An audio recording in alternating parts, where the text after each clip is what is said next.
And I see that Councillor Gower has joined, so I believe that we do have a quorum. Good morning, everybody, and welcome to the Built Heritage Subcommittee meeting of October 3rd, 2022. I'd like to call the members to order. Members are reminded to submit any motions, visual supports, or declarations of interest in writing to the coordinator at their earliest opportunity. Although the deadlines have passed for residents to register to speak and provide written submissions to this subcommittee, residents may still make written submissions to council.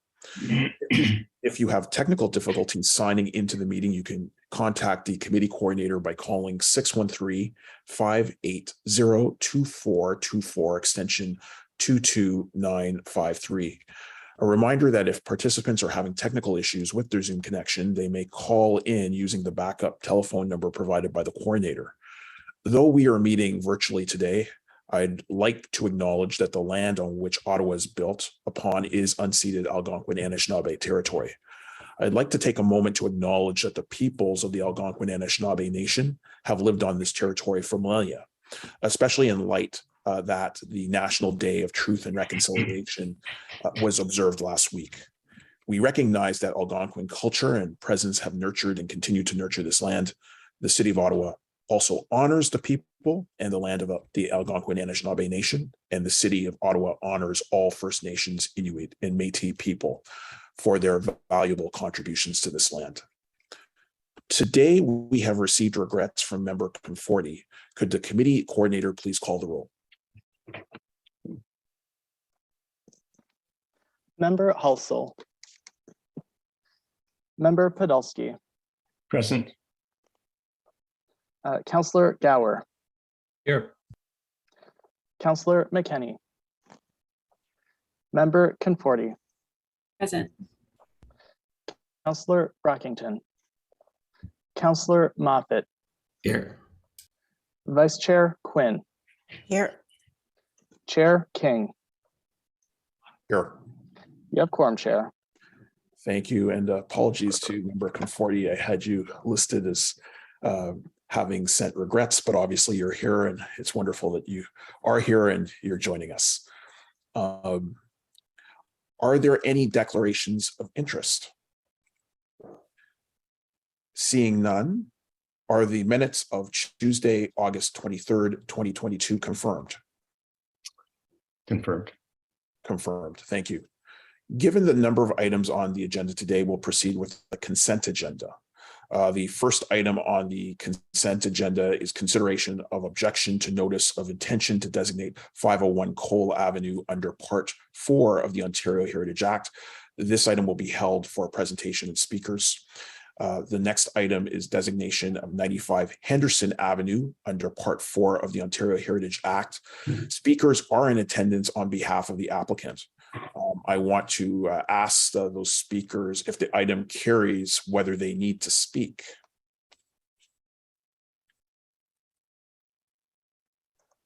Chair, I'll just allow the speakers to speak from the attendees.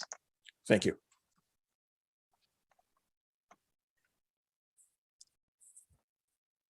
Good morning, Mr. Chair.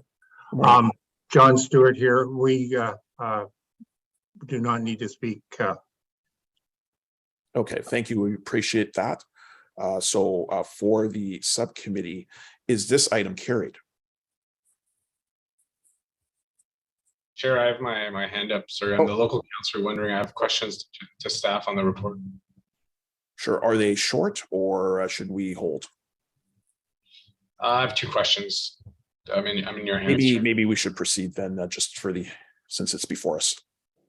Appreciate it. I don't know if Leslie, Ashley, or I see Mackenzie. Okay, there's a number of folks on. Oh, Henry.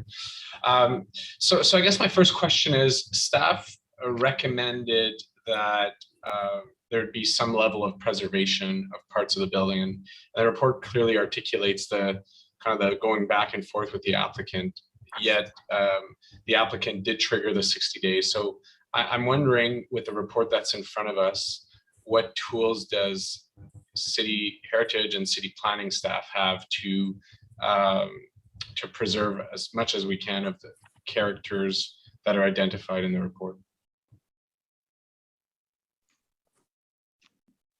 In this instance, we can rely on the Sandy Hill Cultural Heritage Character Area Guidelines, and that those guidelines do allow for some influence and encouragement from staff to continue pushing for salvage or reuse on site.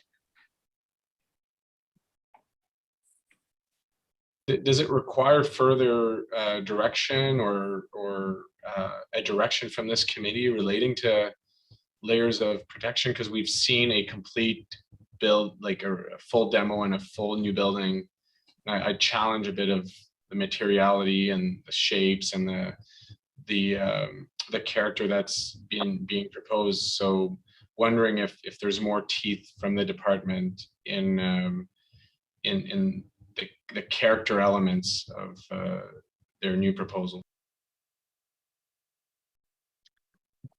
Through you, Mr. Chair, the Sandy Hill Cultural Heritage Character Area Guidelines do provide sort of design guidelines for new construction within the character area to ensure that it remains compatible with the character of the broader neighborhood. Excuse my voice, I have a cold. They are non-binding, and because the area is not designated under the Ontario Heritage Act, there is no requirement for the applicant to preserve the building or parts of the building. However, through the planning process, staff would work with the applicant to ensure that the policy that is council adopted is considered and followed through the development process. Okay, thank you. Last question for me, Mr. Chair. Maybe more to you, Leslie, in terms of planning efforts next term. Obviously, dependent on future councils and future approvals, but I know that we were through a number of reports, including the R4 and including the OP. We've done some work to broaden the heritage window and era.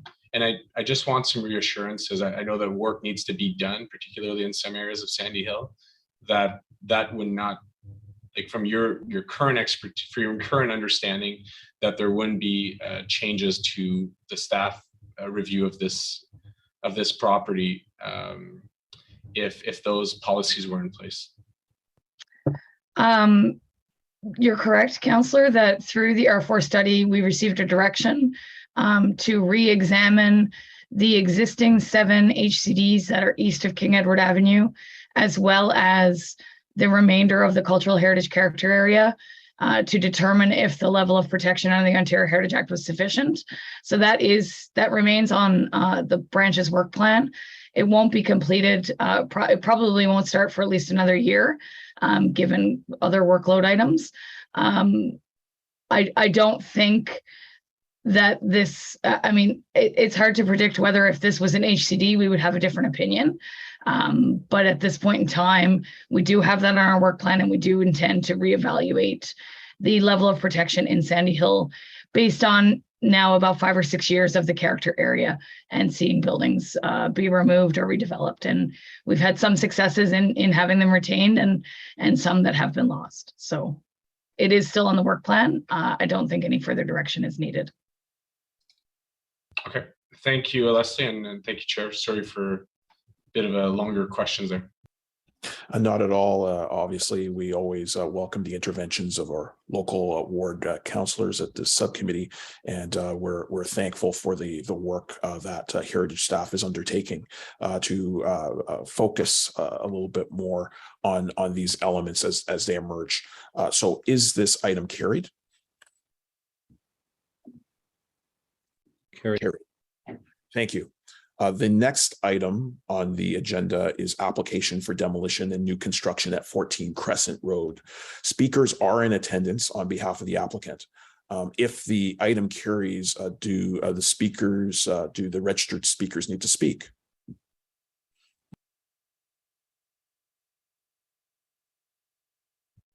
Sorry, Mr. Chair, can you hear me? Yes, we can. Sorry, go ahead, Tamara. Sorry. Hi, Mr. Chair. We're happy to proceed with consent if there are no questions to the applicant team, at your discretion, Mr. Chair. Thank you. Seeing no other additional comments, is this item carried? Carried. Thank you. The next item is heritage easement agreement for 50 the driveway. There is a technical amendment for this item. Can the vice chair please read the motion?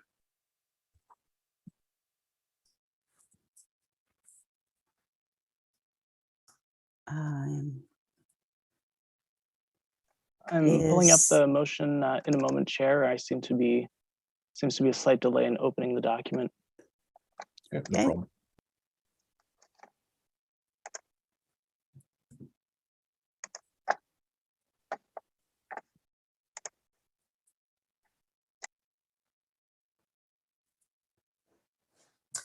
The motion reads, whereas the recommendation 3 in the report incorrectly references section 11.9 of the draft heritage easement agreement, and the correct section is 10.9.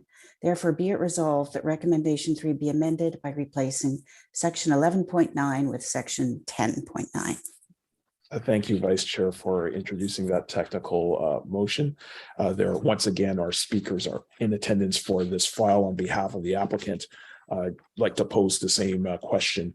If the item carries, do the registered speakers need to comment?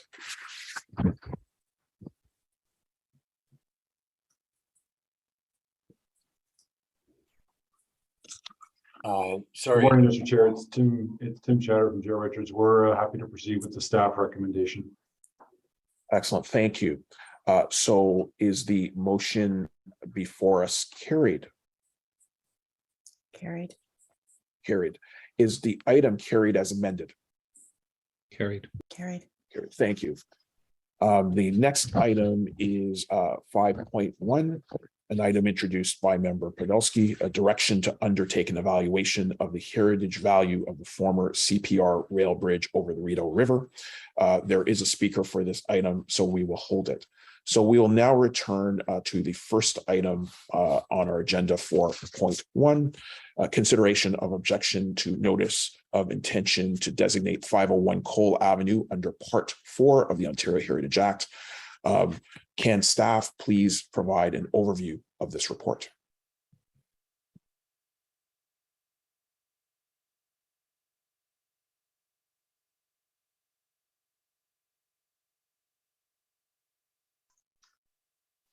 Thank you, Mr. Chair, and good morning, everyone. So today I will be presenting on the consideration of the objection to the notice of intention to designate 501 Cole Avenue under the Ontario Heritage Act. And next slide, please.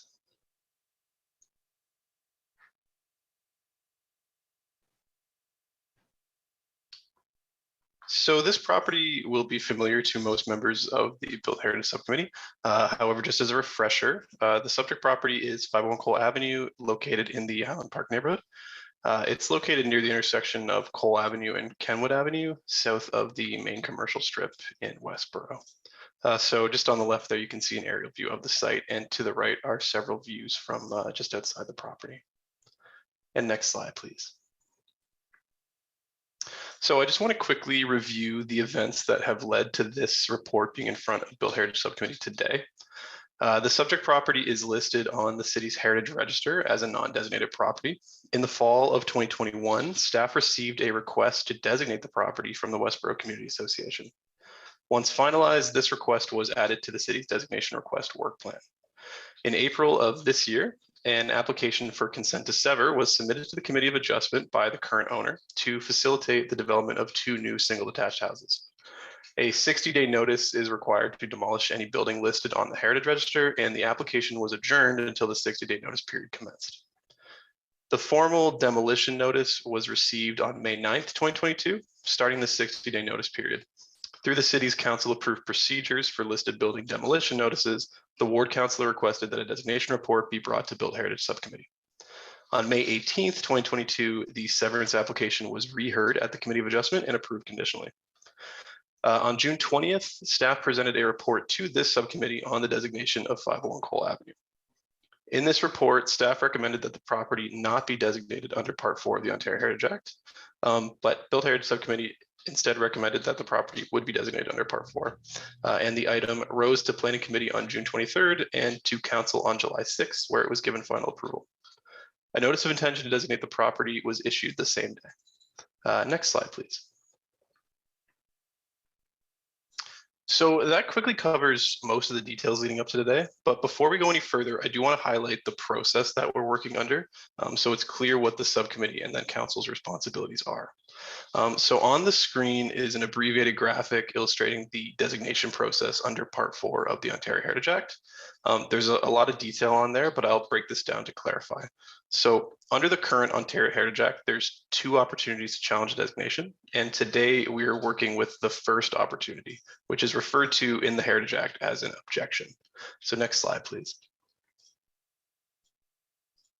So after a notice of intention to designate is issued, there's a 30-day period for any person to submit an objection to the notice. I've highlighted these steps on the screen. The objection submission must set out all the reasons for the objection, as well as any new information related to the designation in writing. An objection essentially brings the designation back in front of council for a second review.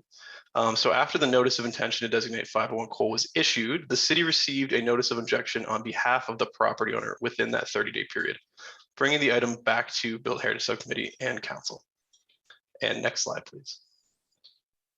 So this second review is the step in the process we're at today. The act requires that council consider the objection and then decide from 2 options: to proceed with the designation or to withdraw the designation. So this stage is highlighted here on the screen. And essentially council has 90 days following the conclusion of the objection period to decide on the objection, bringing us to a statutory end date of November 4th, 2022. So Built Heritage Subcommittee's role today is to pick between the 2 options and recommend that council either withdraw the notice of intention to designate or recommend that they proceed with the notice of intention to designate. So if council decides to withdraw the notice, the designation is effectively canceled and will not proceed further. The city is also required to issue a notice of withdrawal similar to the original notice of intention to designate. If council decides to proceed, the process continues normally. It's important to note that if council does proceed with the designation, the approval of the designation bylaw is then open to appeals to the Ontario Lands Tribunal. And next slide, please. So this slide just recaps the 2 options. So again, proceeding means that the designation process continues and the designation bylaw is then open to OLT appeals after council approval, and withdrawal ends the process essentially and requires a notice of withdrawal issued by the city. And next slide, please. So now we'll just address the objection in question. So it was submitted on behalf of the property owner by Gowling WLG and outlines 3 reasons for their objection to the notice of intention to designate. First, that the designation of the property is not justified by any study and is contrary to heritage staff's recommendation. Second, that the property lacks design or physical value despite the language set out in the Statement of Cultural Heritage Value. And third, that the property lacks contextual value.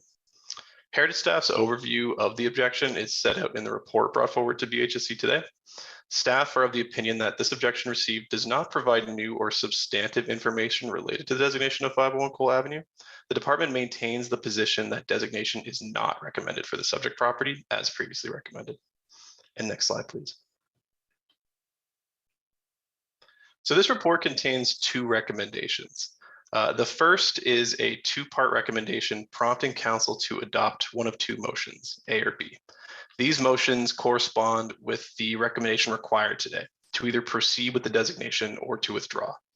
So motion A directs council to adopt a motion to designate the property and directs the enactment of the designation bylaw. If the subcommittee recommends council proceed with the designation, this is the motion to adopt. Motion B directs council to adopt a motion to withdraw the designation. If the subcommittee recommends that council withdraw the designation, this is the motion to adopt. So just to recap, motion A is if you are intending to proceed and motion B is if you're intending to withdraw. And next slide, please.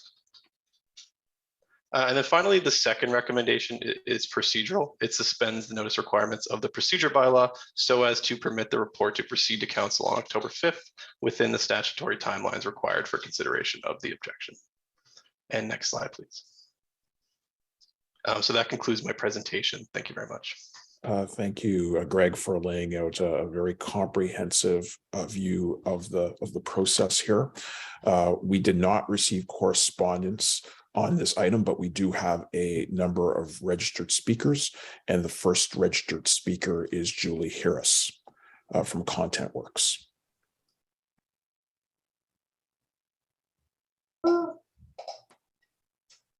Thank you very much. Yes, so I'm speaking on behalf of the property owner, but also I just want to say that I've been a heritage professional and public historian for more than 30 years. I'm quite familiar with the architecture of Ottawa, having lived here since 1984.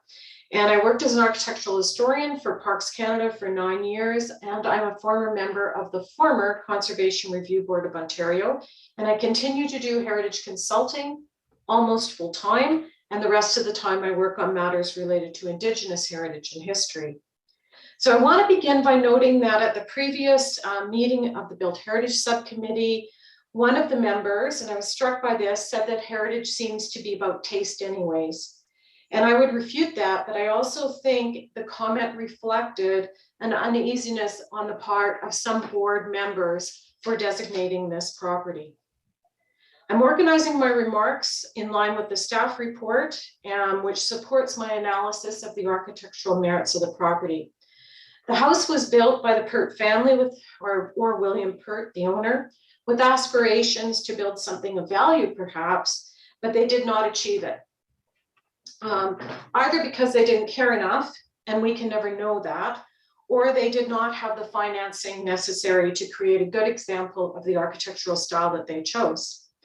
And I draw your attention to the lack of interesting woodwork, the stark symmetrical organization without differentiation of the ground and second stories, the diminutive chimneys, the carpentry, and the simple design of the two-story portico. And so I would agree entirely with staff that there is a lack of design and physical value to warrant designation under this criteria. And I would go further, however, in stating that I continue to believe that the property also lacks contextual value as defined, and not as defined, but as interpreted by the former Conservation Review Board as late as fall 2021.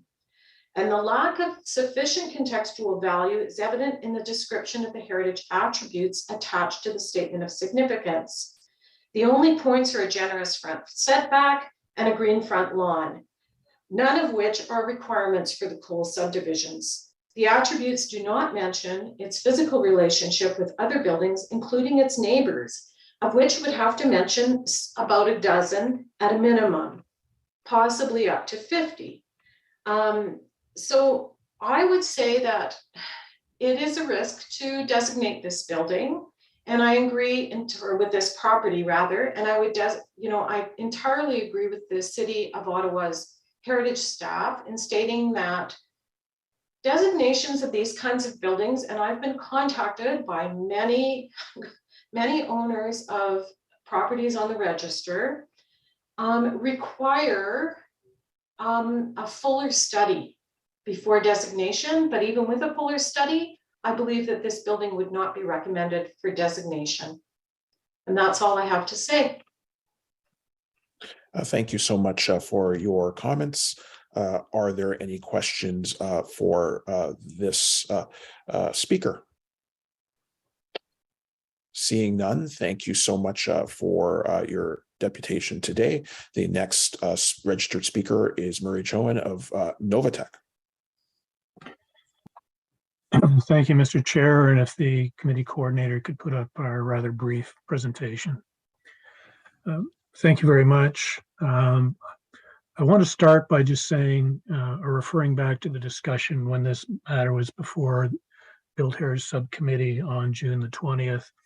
One of the members at that time asked a question about what was being proposed to be developed on the property. At the time, staff were unable to answer that question, although the information is provided in the Cultural Heritage Impact Statement that was prepared by Ms. Harris and was submitted in support of the notice of intention to demolish. Next slide, please. So this is an image of the two single detached homes that have been designed by Barry Hoban's office for the redevelopment of the site, replacing the existing single-family home with two modern single-family homes that are designed to fit well in the streetscape. Next slide, please. And just for the committee's benefit, this is the site plan illustrating how the two fully conforming single-family homes were planned to be developed on the property. Mr. Chair, members of the committee, I just want to take a moment to remind you of the advice that you have received from both your professional planning staff at the City of Ottawa and the expert advice that you received from Julie Harris, both on June 20th and this morning. In the staff report that was before you on June 20th, the conclusion of your professional staff was, quote, as the house at 501 Cole Avenue demonstrates limited historic or architectural value, staff are of the opinion that the property's designation under Part 4 of the Ontario Heritage Act would not contribute meaningfully to the city's designation program, nor address any gaps in regard to associative or community histories not yet represented through heritage designation. Despite that recommendation from staff, this committee recommended to Planning Committee that the property be designated. Planning Committee accepted your recommendation, and that recommendation rose to Council and was adopted by Council. Here we are back again, and I would remind the committee of the opinion that Mr. McPherson gave you this morning, but it's articulated in the report before you this morning, where staff clearly state the department maintains the position that designation is not recommended for the subject property. In consideration of the advice from your professional staff, in consideration of the advice you've heard from Ms. Harris again this morning, we would urge the subcommittee to adopt recommendation 1B, recommending to Council that they withdraw the notice of intention to designate. If you choose instead option 1A, we regrettably will end up before the Ontario Land Tribunal on this matter. Thank you for your time. And thank you for your comments as well. Does the subcommittee have any questions? And seeing no hands raised, thank you for your submission. The next registered speaker is Jacob Palowan. Thank you, Mr. Chair, and good morning. I have very little to add that has not already been articulated by Ms. Harris and Mr. Chown, but I would simply like to remind the committee that as we articulated in our notice of objection, the motion to designate was brought without notice. It was brought without any study in support and against the recommendation of staff. And leaving aside the issue of whether any study is required, as Mr. Chown indicated, that if the city does proceed with designation, we will regrettably end up at the OLT on this.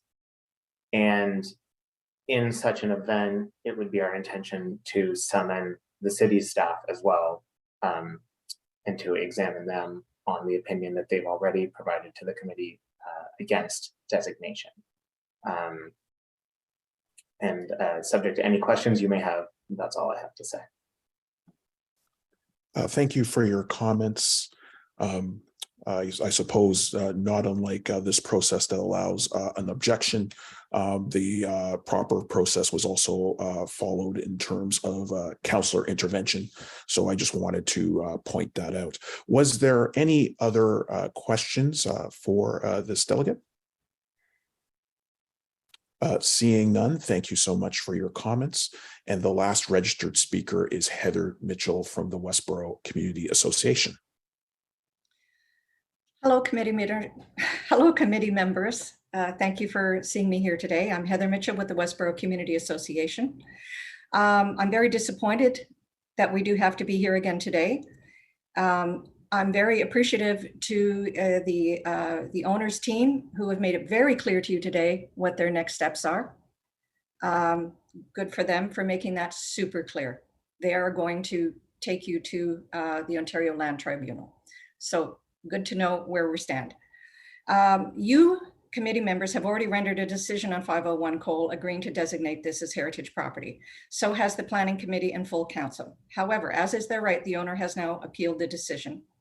I want to start out by saying that the over 20 neighbors who wrote you letters of support for the designation earlier this summer remain as engaged and as active as ever, and would very much like to see this objections squashed. However, after some discussion, instead of inundating you all with another round of letters and having several people appear today, I had to tell people perhaps it's wiser just to have me. It was decided that I would represent everyone's interest by making a presentation on behalf of the community. I hope I will not let them down. I would draw your attention to the report on the objections where staff has clearly said no new information has been presented. The objections present no new information. You have seen it and you have argued it already. But again, let's go through it. The designation was not justified by any study.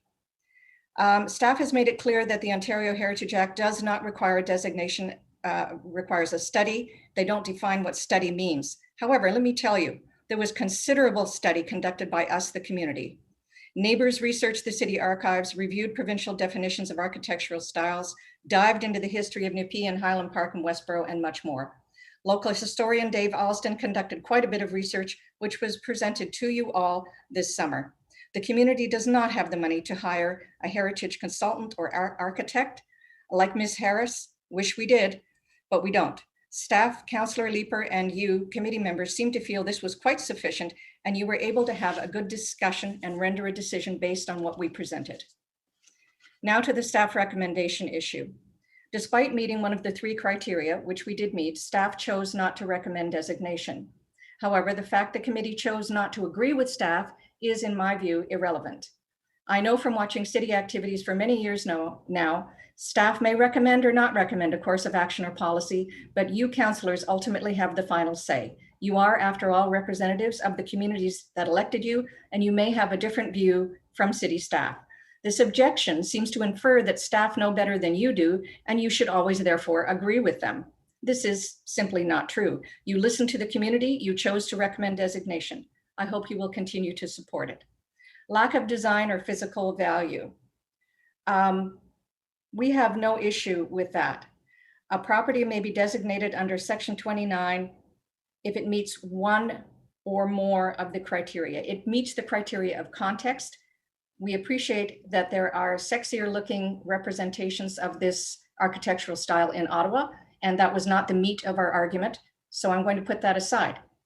Lack of contextual value. Well, that is simply incorrect. This building has great contextual value to the community.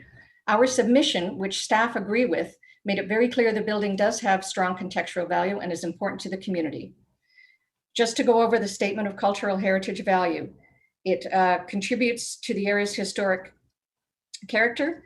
It exemplifies Cole's vision, one of buildings that exemplified Cole's vision of a new middle-class area with unfussy modern homes, trees, and lawns. I'll go over it very quickly if you'll indulge me. As you know, it was built in 1912. In 1931, the house was sold to Albert Morris, who was a significant bureaucrat until the building's annexation to Ottawa in 1950. Then it was the manse of the Highland Park Church, where for many years it was the hub of community activity. In those days, councillors, there was no community centers. There were no shopping malls where people hung out. They hung out at the manse. We, the community, experienced this. It was a significant building for us. As part of a grouping of historic buildings near the corner of Cole and Kenwood Avenues, the building is part of a neighborhood landmark that includes the Cobble Cottage. However, the property indeed by itself is not a landmark. However, if we continue to remove houses that comprise that landmark cluster, there will be no cluster and there will be no landmark. Indulge me just for a few 30 seconds more, councillors.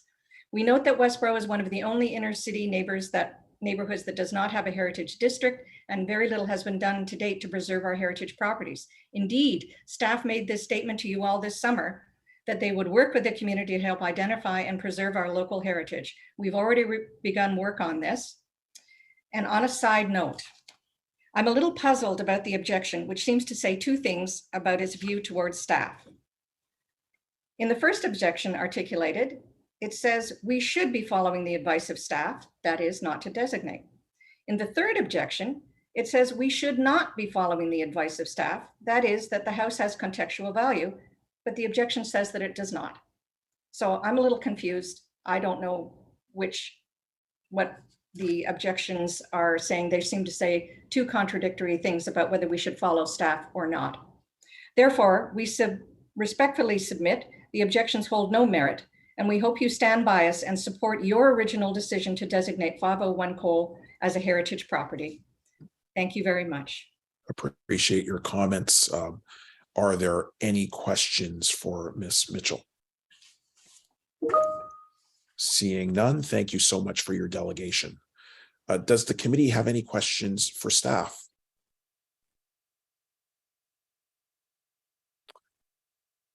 And I see that Councillor Moffat has raised his hand. Thanks. Just with the new section of the Heritage Act and the ability to appeal these types of decisions, do they have a criteria they go by? I mean, we've talked about this before. This committee, heritage value is incredibly subjective. How do you place something that's based on subjectivity in front of a tribunal and expect that you would get the same result depending on who the tribunal members are? I mean, just come to this committee. We all have different opinions. Sometimes when it comes to heritage value of different properties, because it is subjective and there is no specific objective criteria when it comes to heritage value. So in that case, how do we then present this file to the OLT on the basis of subjectivity? Thank you, Councillor. Oh, sorry, go ahead, Christine. I was just going to pass it over to you, Leslie, to speak to the criteria. Okay, I'll speak to the criteria, and then if Ms. Enta has anything to add, she can add to it. So the criteria under the Heritage Act through 906, which this committee has heard about many, many times over the years, are the criteria that would be looked at by the OLT as part of the appeal. So the OLT, we haven't had a heritage designation go to the OLT yet. This will be the first one. But the way it is intended to work would be that it would consider whether or not the proposed designation meets the criteria under Regulation 906 of the Ontario Heritage Act. And as you've heard many times, the requirement is to meet one of the three criteria. And so it is staff's opinion that this meets the contextual criteria as we recommended in June. I hope that helps. I'm not the Conservation Review Board, which was the predecessor to the OLT for designation issues, had specialized staff who were experts in heritage conservation matters and heritage valuation. We have been assured that that will also be the case on the OLT, but we have not seen that yet. Okay, so essentially it's going to come down to a matter of the applicant's interpretation of contextual value versus the city's interpretation of contextual value. I expect so. Okay, all right, thank you. Thank you, Councillor Moffat. Vice Chair Quinn.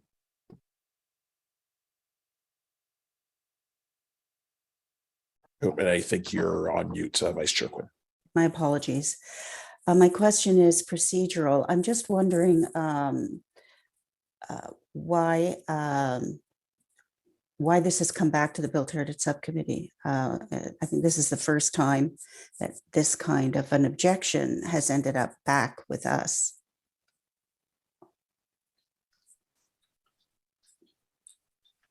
So I can explain that, and then maybe I'll pass over to Christine if there's anything else to add. But through you, Mr. Chair, so this is a new, essentially a revision to the Ontario Heritage Act that came into force following Bill 108. So since January 2021, these have been this process has been within the Ontario Heritage Act. And Okay, the reason that's it. That's good. That's good enough. Thank you. Thank you. And obviously, that's a very clear rationale for why we're here reconsidering this. So I see that the ward councillor, Councillor Leeper, has raised his hand. Thank you very much, Chair, and thank you very much, colleagues. I do need to emphasize this morning that there is no new information that is on the table here.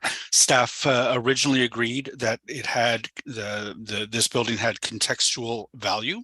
That is one of the 3 criteria, and this committee was convinced by the value of that context to the point where it decided to designate, even though our heritage staff had originally determined that it wasn't sufficient enough to designate. And of course, I completely agree with you.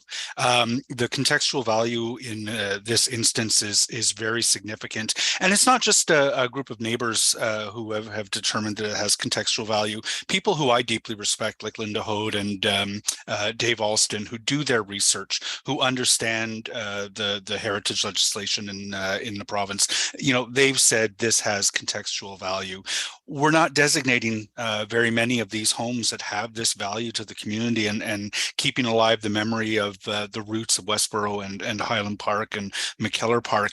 And I'm not asking the committee to designate every one of them, but this one is next to the Cobblestone House. It creates a cluster, as Ms. Mitchell described, and nothing has been put on the table since this committee originally recommended we designate it to suggest that its original decision was incorrect. The language that is in the report before you today is extremely clear, and I'm sorry, I just lost it.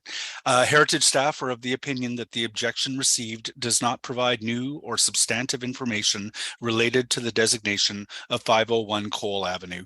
I think it's important for this committee to continue down the path of designating this, and I know that there is a motion prepared as document 3 to this report that would be a vote upon which you could determine to move ahead with the designation. And I am hoping this morning, since you're going to have to put one of those 2 motions forward, that somebody will put that motion forward and keep this on track.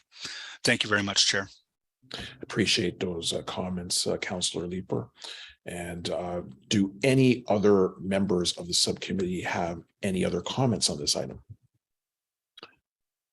Seeing none, as noted in the report, committee will need to make a recommendation to council to proceed or not with designation. With the will of committee, we will first consider the motion to proceed with designation being document 3 in the report. And I believe that this document is being moved by Vice Chair Quinn.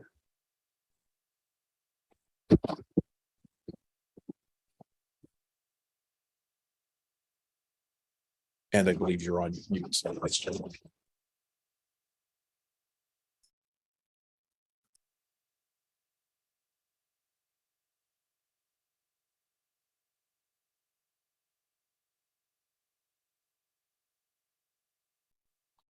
And you're still on mute.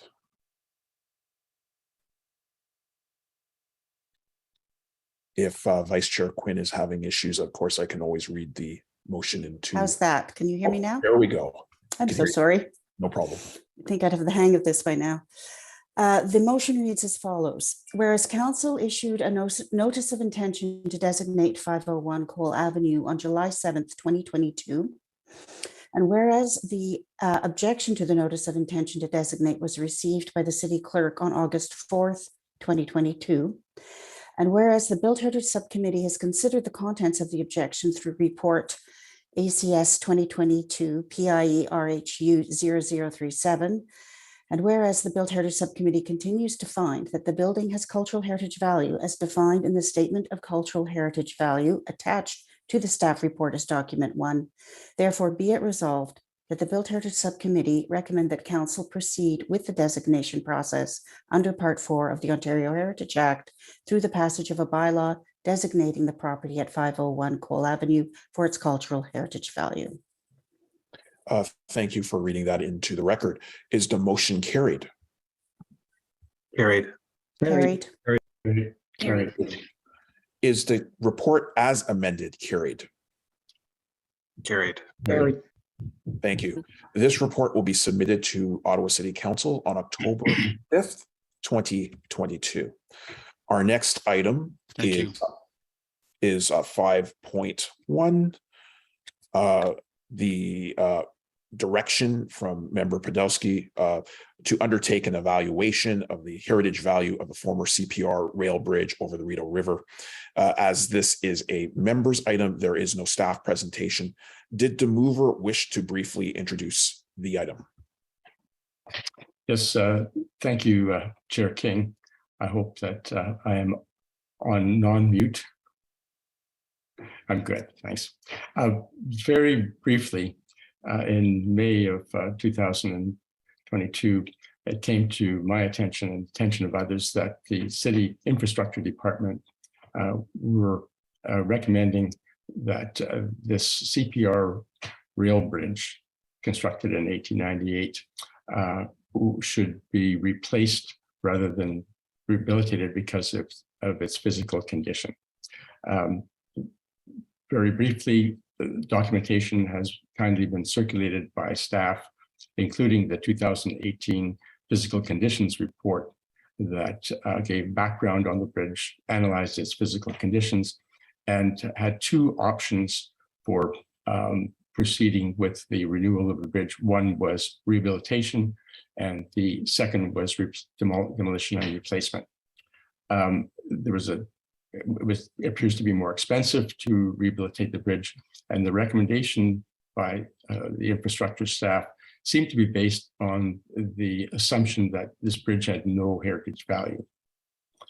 And the motion that I have tabled for the Built Heritage Subcommittee is to get the heritage staff to do a heritage assessment of the bridge so that it is clear that if designated, the city's policy towards the future of the bridge should include rehabilitation rather than replacement and reconstruction of a new bridge. Just for the committee's information, in my career, I have worked on 9 landmark bridges, 8 of them in the Ottawa area. And also for the committee's information, not all of our historic bridges, as a matter of fact, the majority of our historic bridges in Ottawa are not designated. This includes the CPR bridge that we're discussing here, but also the Cummings Bridge, the Laurier Avenue Bridge, the Alexandra Bridge, the Prince of Wales Bridge, now known as the Chief Commander Bridge, the Bank Street Bridge, the Dufferin Bridge, Bank Street Bridge over the canal. So all of these bridges that make up Ottawa's identity are not designated. There are some that are. Having said that, I have to say, in my experience, the city's record in conserving its non-heritage bridges is really quite sterling. The work that was done on the Bank Street Bridge and on the Pretoria Bridge, on the Cummings Bridge, and so on and so forth, are all undertaken by the city, even though these bridges were not designated. Having said that, I think that what we have here, I think, is a slight oversight on the part of the infrastructure staff, and the proposal to commence the designation of it or to research it, I think will be helpful to ensure that this portion of our railway heritage will be conserved rather than replaced. So that's a little bit of background on it, and I submit that for the committee's approval, and hope that we support the motion to designate or to commence the study to designate bridge. Thank you very much.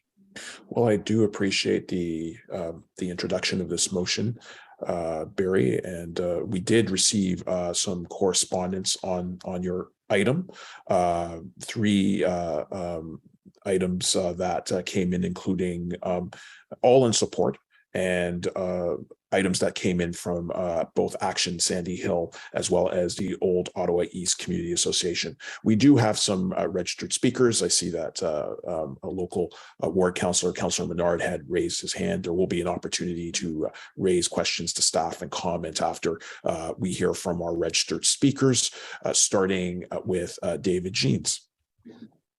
Thank you, Chair. Can you hear me all right? We can hear you.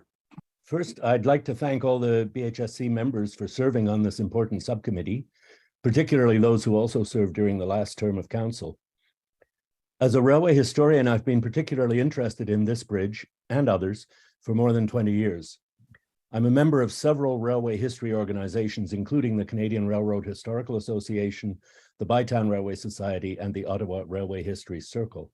I've also been a board member for over 20 years of both Heritage Ottawa and of Transport Action Canada, which promotes active transportation, though I am speaking as an individual.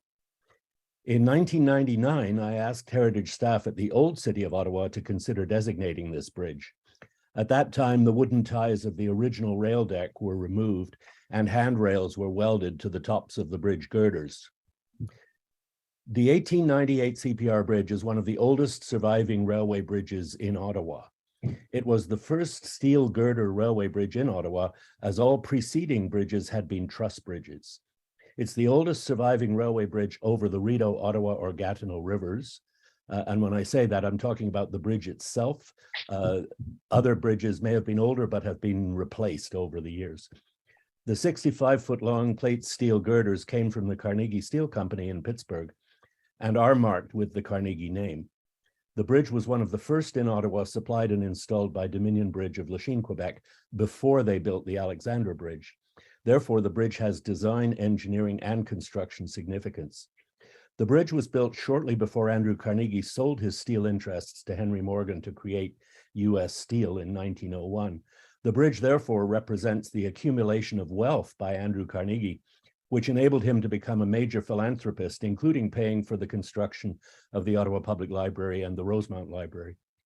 The bridge was built to give the Canadian Pacific Railway access to Central Station, later Union Station, and to allow their fast trains to Montreal to compete with J.R. Booth's Canada Atlantic Railway. The two lines operated some of the fastest trains in North America. CPR actually built a new class of high-speed passenger locomotives specifically for this route. From 1902 to 1966, the bridge was also part of the route of CPR's transcontinental trains between Montreal and Vancouver, including the famous Dome train, the Canadian. The same bridge also permitted the New York Central Railway to enter Ottawa from 1899 to 1957. So these three uses, which I've just described, give it historic significance. It was the only one of three railway bridges over the Rideau River at Herdman to survive the closing of Union Station and the opening of the Queensway in 1966. As such, it has become a highly visible landmark seen from the pathway network and from the Queensway. With respect to adaptive reuse as a multi-use pathway, I would like to point out that many hundreds of kilometers of such paths in the National Capital Region, including the Trans-Canada Trail, follow former railway corridors, including bridges. There were once 12 such rail corridors radiating from Ottawa and Gatineau.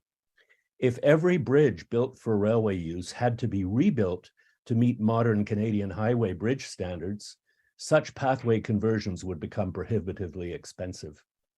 The CPR bridge at Herdman has stood for 124 years and has largely escaped the damage done by road salt to highway bridges. In conclusion, I believe that it will meet at least one and possibly three of the designation criteria under Regulation 906. Based on the consultant's report, it can be made safe to continue in use as a multi-use pathway, but I believe this does not require rebuilding it to meet highway bridge standards. Thank you very much. Thank you so much for your delegation. Are there any questions from committee members or council members for Mr. Jeans? Seeing none, thank you so much for your presentation this morning. And the second registered speaker is Linda Hode from Heritage Ottawa. Very much, Chair. Can you hear me? We can hear you. Good. Okay. I managed to find the right buttons. I have only a very brief statement. I'm appearing on behalf of our fearless advocacy chair, David Fleming, whom you see frequently.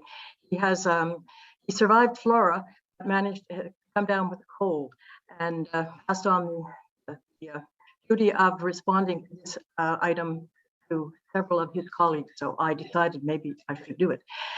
Essentially, we are fully in favor of the motion by Barry Podolsky for the reasons that we stated in a letter that we, or a written communication we sent to at our last meeting in August.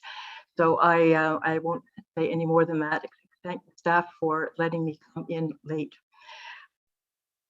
Good luck. And as I say, this is a very worthwhile project. David Baines, of course, has outlined all of the technical and historical reasons why you should approve it. Thank you. Appreciate your comments. Are there any questions? Seeing none from the committee, thank you so much for your delegation. Does the committee have any questions for staff? And I see that Councillor Menard has raised his hand.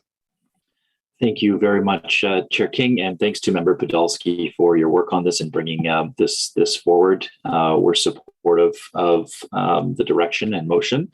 I think I do have some questions for city staff, but just wanted to flag as well. This is a well-used bridge at the moment. It wasn't mentioned in comments, but it is well used between 3 different wards, especially, but by many other folks coming from all over the city as an active transportation bridge. So the adaptive reuse of this bridge has been well received by many in the community. I do have some questions that I will ask to staff. So in terms of a heritage review, just what would the timing look like on that? How long would a heritage review take? Thank you for the question. The direction in the motion is to bring a report forward by the end of Q1 2023. So that would be staff's approach, would be sometime in the winter. Yeah, just wanted to make sure you could meet those timelines, yes, if you're okay with them. And we had, and Leslie, we had struck a meeting with local councillors, local community associations and advocates for this bridge several months ago. And we had determined from that point that there would be some more staff contact with those community members. So I'm just wondering, in terms of this direction and motion, that group that we had struck, would that be integrated in this work, or what's the intent of staff in terms of the community members we had brought on board to be part of this process? I don't think we've worked that out entirely yet. Generally, when we do a heritage evaluation for something like a railway bridge, we would probably contact Mr. Jeans, who you just heard about, and ask him for his expertise. We will undertake our own research, of course, and we would reach out to usually the members of the heritage community. But I think in this broader project where the councillors had brought together a group of community associations, we may also share our findings with them. So we will ensure that it is that we are public along the way with this. Okay, that's great. And I'm not asking for a firm position, but does staff have any initial insights into the heritage characteristics of the bridge right now, or would you prefer to wait till the report comes back? Yeah, I don't think I'm ready to provide a professional opinion on that at this point in time because we haven't done the work. Okay, fair enough. I really appreciate this. I think it would be prudent for the city to undertake an evaluation of the heritage value of the former CPR rail bridge for possible designation.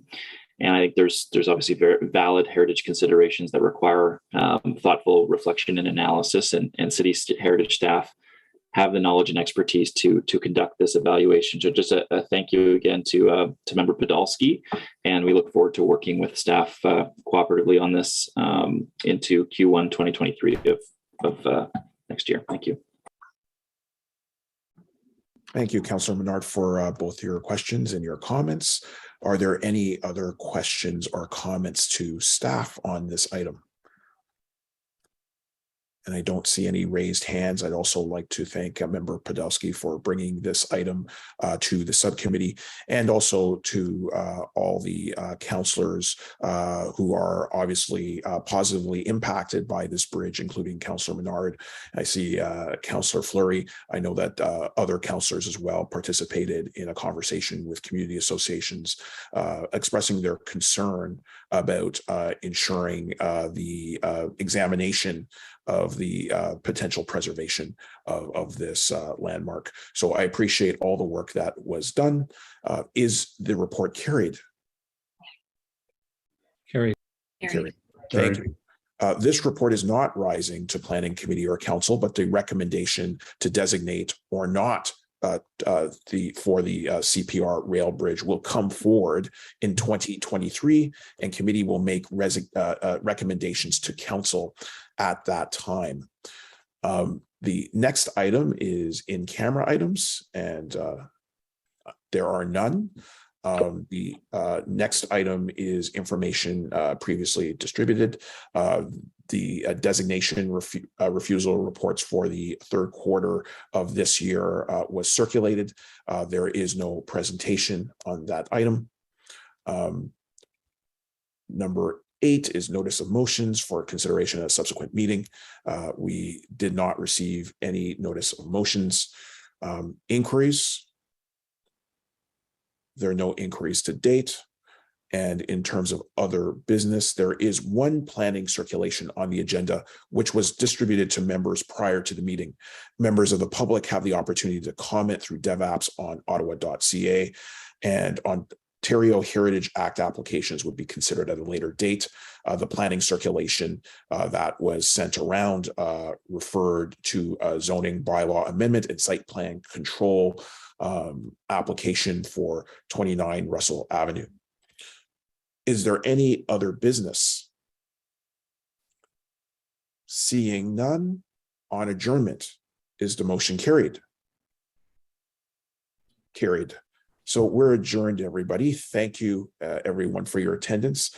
There are currently no other BHSC meetings scheduled for this term of council.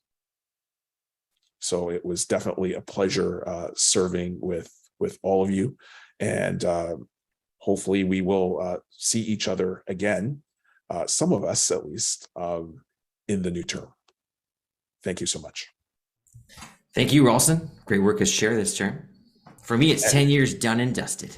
And I'd also like to thank our former chair, Chair Gower, for all the contributions that he made during this term.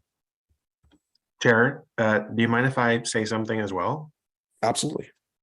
I just want to thank our 4 citizen members of the subcommittee as well. I am privileged to serve in many capacities on many boards with other citizen representatives, and the expertise and contributions of our 4 members has been fantastic. Really, this term of office, we've dealt with a myriad of issues, some quite controversial, and I find that their contributions have really helped me in my thinking and things that I've ultimately brought to council when matters have appeared to council. So to those who question whether or not there's value in having citizen participation, look no further than our subcommittee. It's really been a great experience this term. So thank you.